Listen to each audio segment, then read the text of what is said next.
You're listening to Short History Shorts audio, where history speaks louder than images.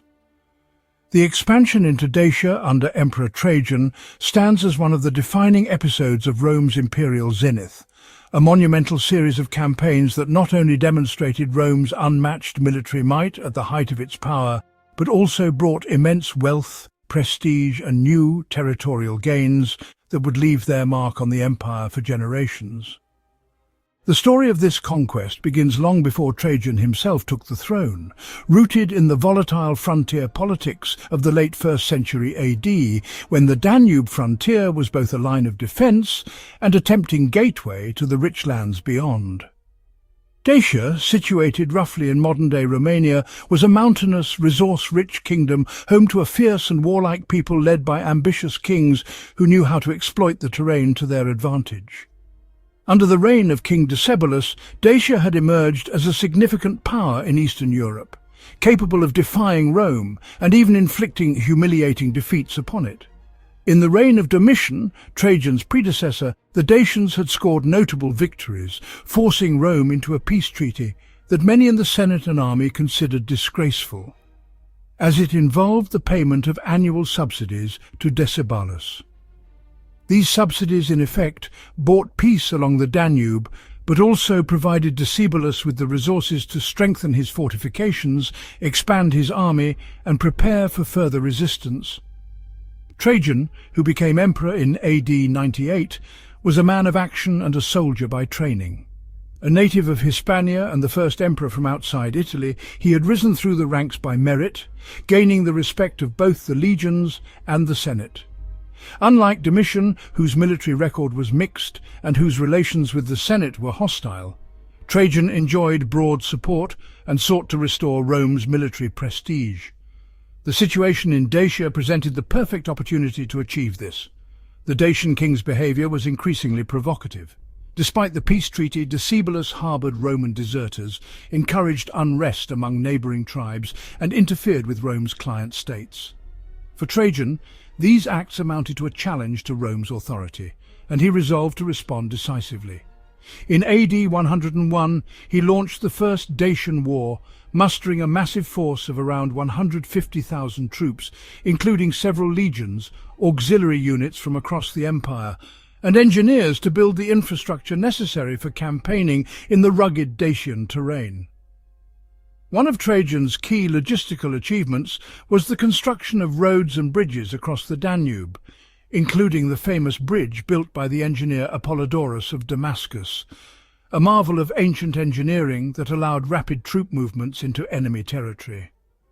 The Dacians fought fiercely, using the mountainous landscape to their advantage, but Trajan's disciplined forces pushed forward, capturing several strongholds and inflicting heavy losses. The climax of the First War came at the Battle of Tapai, a site that had seen earlier clashes between Rome and Dacia. This time Trajan's army prevailed, forcing Decebalus to sue for peace. The terms were harsh. Decebalus had to dismantle his fortifications, surrender his war machines, and return Roman deserters. However, the peace was uneasy. Decebalus quickly began rebuilding his power, violating the treaty's terms and preparing for another confrontation. By AD 105, Trajan had decided that a final decisive war was necessary to end the Dacian threat once and for all. The Second Dacian War was an even larger and more ambitious undertaking than the first. Trajan assembled a vast army and advanced deep into Dacia, again using his engineers to overcome the natural obstacles of rivers and mountains. This time, his goal was nothing less than the capture of Sarmizegetusa, the Dacian capital. The siege of Sarmizegetusa was a masterclass in Roman military engineering. The Romans cut off the city's water supply, built siege ramps, and relentlessly assaulted the fortifications. Decebalus, realizing the hopelessness of his situation, fled, but was pursued by Roman cavalry. Rather than be captured and paraded in a Roman triumph, he committed suicide, a dramatic end that symbolized the destruction of Dacian independence. With the fall of Sarmizegetusa and the death of its king, Dacia was annexed as a Roman province. The conquest brought Rome immense riches. The Dacian mines, particularly gold and silver, poured wealth into the imperial treasury, funding massive building projects in Rome and across the empire. Trajan celebrated his victory with a grand triumph and the construction of Trajan's Column, an intricately carved monument that still stands today, depicting in vivid detail the campaigns against Dacia. The column's spiraling reliefs are not just propaganda. They are a visual record of Roman military discipline, engineering ingenuity, and the brutal realities of ancient warfare. The new province was heavily garrisoned and underwent a process of Romanization, with veterans settled on the land, cities founded, and infrastructure built to integrate it into the empire's economic system. However, the annexation was not without challenges. The Dacians were not easily subdued, and resistance continued in the form of uprisings and raids. Moreover, the province's location beyond the Danube made it difficult to defend, a fact that would later contribute to its eventual abandonment in the 3rd century. For the moment, though, Dacia stood as a glittering prize, a testament to Trajan's skill as a military commander and his vision of an empire at its greatest extent. The conquest also reinforced Rome's image as an unstoppable power, deterring potential enemies and securing the Danube frontier for a time. In the broader arc of Roman history, the Dacian Wars marked the high point of Rome's expansion. Never again would the empire add such a rich and strategically important territory. Trajan himself would go on to further campaigns in the east, extending Rome's reach into Mesopotamia, but it was Dacia that cemented his reputation as one of Rome's greatest warrior emperors.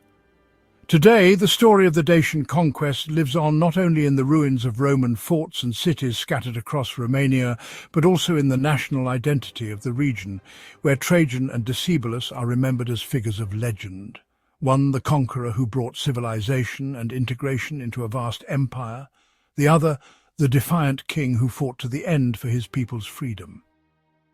The interplay between these two towering personalities, set against the backdrop of one of the most ambitious military campaigns of antiquity, ensures that the expansion into Dacia under Trajan remains one of the most compelling episodes in the long and dramatic history of Rome.